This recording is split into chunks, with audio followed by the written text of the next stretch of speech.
Xiaomi, Huawei কোম্পানিগুলোর কারণে গত কয়েক বছরে মিড বাজেট মার্কেটে চলছে তুমুল প্রতিযোগিতা। তবে সাম্প্রতিক সময়ে মিড বাজেট মার্কেটের গ্রাহকদের আকৃষ্ট করতে স্যামসাং বিভিন্নভাবে চেষ্টা করে যাচ্ছে। এর ধারাবাহিকতায় স্যামসাং 2018 সালে বাজারে নিয়ে আসলো triple camera phone Samsung A7। আজ ফোনটির ইনডেপথ ক্যামেরা ডিটেলস সহ জানাবো ফোনটি কেমন হলো। তো ভিডিওটি শুরু করার আগে অবশ্যই দেখে নিন আমাদের চ্যানেলটি সাবস্ক্রাইব করা আছে কিনা। সাবস্ক্রাইব করা না থাকলে অবশ্যই সাবস্ক্রাইব বাটনে ক্লিক করে নিন এবং বেল বাটনটাও ক্লিক করে নেবেন।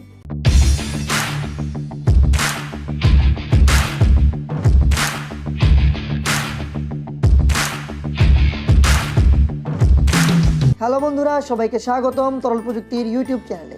আজকের ডিভাইসটি আমাদেরকে প্রোভাইড করেছে বসুন্ধরা সিটির অন্যতম বিশ্বস্ত শপ লাইক টেলিকম। শপটির ঠিকানা সহ বিস্তারিত ডিসক্রিপশন বক্সে দেওয়া হলো, ইচ্ছা হলে ঘুরে আসতে পারেন। আর আমাদের একটি গিভঅ্যাওয়ে চলছে আমাদের চ্যানেলে, যারা এখনো অংশ নেননি ভিডিওটি শেষ করে অবশ্যই অংশ নিয়ে নেবেন।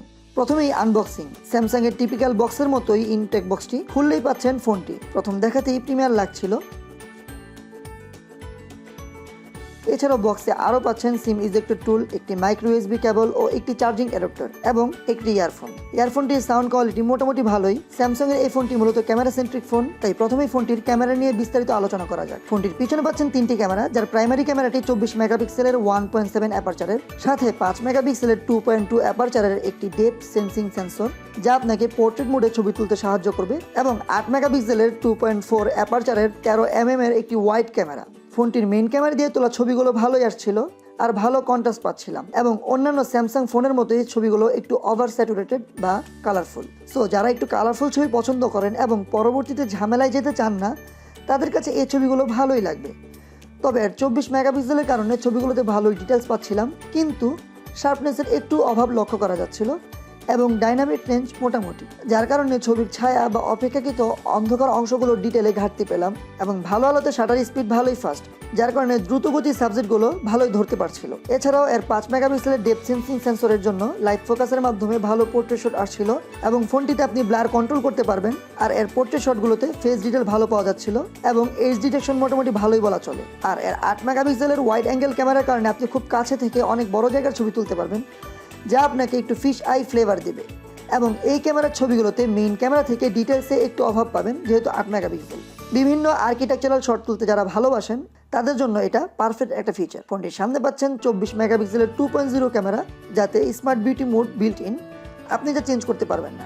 তাই আপনার চেহারা আমার মতো যদি কালো হয়, আপনি পাবেন সাদা সাদা সব ছবি, এবং ছবিগুলো একটু বেশি সাদা। আর এর সামনেও পাবেন লাইভ ফোকাস নামে পোর্ট্রেট ক্যামেরার একটি অপশন, যা আপনাকে মোটামুটি রকমের সেলফ পোর্ট্রেট দেবে। আর সামনের ক্যামেরাতে ওয়াইড অ্যাঙ্গেলে সেলফি তোলার একটা ফিচার আছে। তারপর আসা যাক এর রাতের ক্যামেরায়। ফোনটির রাতের ক্যামেরায় পাচ্ছেন একটু বেশি নয়েজিবি, আর শাটার স্লো হওয়ার কারণে এর ছবিগুলোতে শেক পাচ্ছিলাম। এছাড়া রাতে দূরের ছবিতে ভালো ডিটেলস পাচ্ছিলাম না। আপ টু দ্য মার্ক রাতের ক্যামেরা চলার মতো এ দামে। তবে অন্য ফোনগুলো যে আছে এই দামে, যেমন হনর প্লে, পোকো F1, এর কাছে রাতের ক্যামেরার কারণে পিছিয়ে থাকবে এই ফোনটি।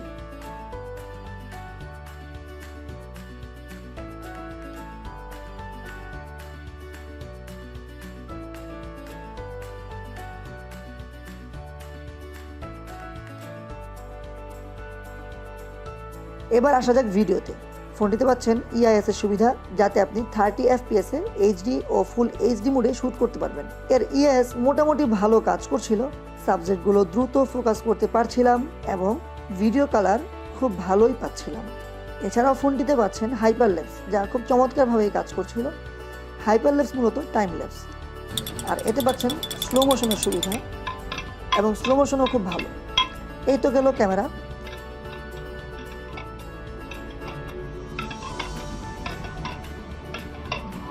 এবার কথা বলা যাক ফোনটির ডিসপ্লে ডিজাইন ও ডিউরেবিলিটি নিয়ে। ফোনটির পিছনে পাচ্ছেন গ্লাস বডি ও অ্যালুমিনিয়াম ফ্রেম, যা ওজনে মাত্র 168 গ্রাম, মানে খুবই হালকা।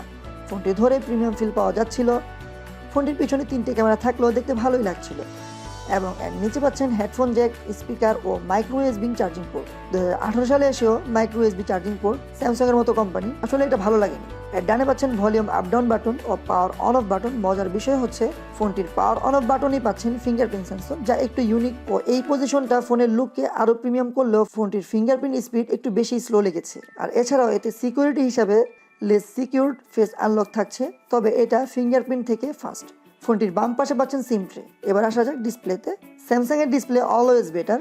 যারা রেগুলার শাওমি বা অন্যান্য ফোনের IPS LCD ডিসপ্লেতে অভ্যস্ত, তাদের স্যামসাং এর এই ডিসপ্লেটা বা স্যামসাংয়ের যে কোনো অ্যামোলেড ডিসপ্লে এক্সপিরিয়েন্স করার রিকোয়েস্ট থাকলো। ফোনটিতে পাচ্ছেন 18.5:9 রেশিওর ফুল এইচডি প্লাসের সুপার অ্যামোলেড ডিসপ্লে এবং এর প্রোটেকশন হিসেবে পাচ্ছেন কর্নিং গরিলা গ্লাস।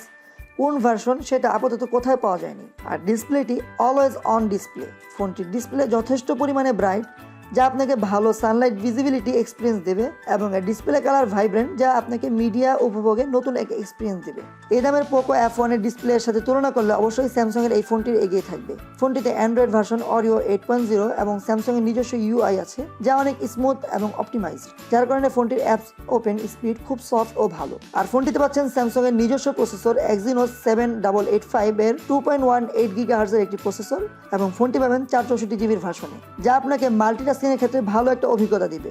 আর ফোনটির গেমিং পারফরমেন্স ভালো। ফোনটি দিয়ে হাই গ্রাফিক্সে পাবজি খেলা গেলেও হাই ও মিডিয়াম গ্রাফিক্সে পাচ্ছিলাম প্রচুর পরিমাণে লেগ এবং ফ্রেম ড্রপ করছিল, তবে আর গ্রাফিক্সের তুলনায় করতে হয় চমৎকার কালারফুল একটি গ্রাফিক্স পাচ্ছিলাম এই ফোনটিতে।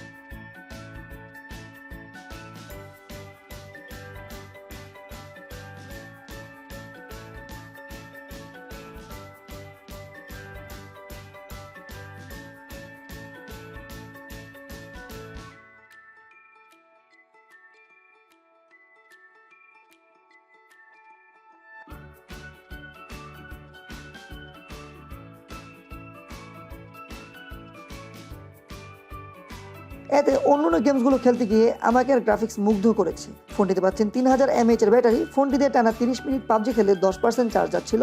আর এই ব্যাটারি দিয়ে আপনি টানা ইউজে 6 থেকে 6.5 ঘন্টার ব্যাকআপ পাবেন ও মিডিয়াম ইউজে 10 থেকে 12 ঘন্টার ব্যাকআপ পাবেন, যা অন্যান্য স্যামসাং ফোনের তুলনায় অনেক ভালো। এবং ফোনটি চার্জ হতে সময় নিচ্ছিল 2 ঘন্টা 10 মিনিটের মতো। ফোনটি সম্পর্কে আমার পার্সোনাল অপিনিয়ন হচ্ছে, ফোনটিতে 3টি রেয়ার ক্যামেরা আপনাকে দেবে নতুন এক এক্সপিরিয়েন্স। এছাড়াও ডিসপ্লে কোয়ালিটি অনেক ভালো এবং ব্যাটারিও মোটামুটি ভালোই বলা চলে। তবে রাতের ক্যামেরার কারণে ফোনটি একটু পিছিয়ে থাকবে এ দামে অন্যান্য যে ফোনগুলো আছে এর থেকে।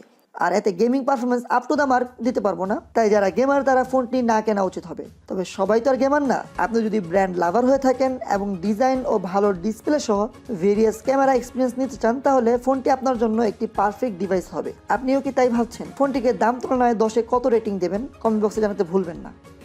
বন্ধুরা, এমন সব আকর্ষণীয় ভিডিও পেতে অবশ্যই লাইক, কমেন্ট এবং সাবস্ক্রাইবের মাধ্যমে তরল প্রযুক্তির পাশেই থাকুন। আর আমরাও থাকবো আপনাদের পাশে এমন আরও অনেক আকর্ষণীয় ভিডিও নিয়ে। তরল প্রযুক্তি, প্রযুক্তি যেখানে পানির মতো সহজ।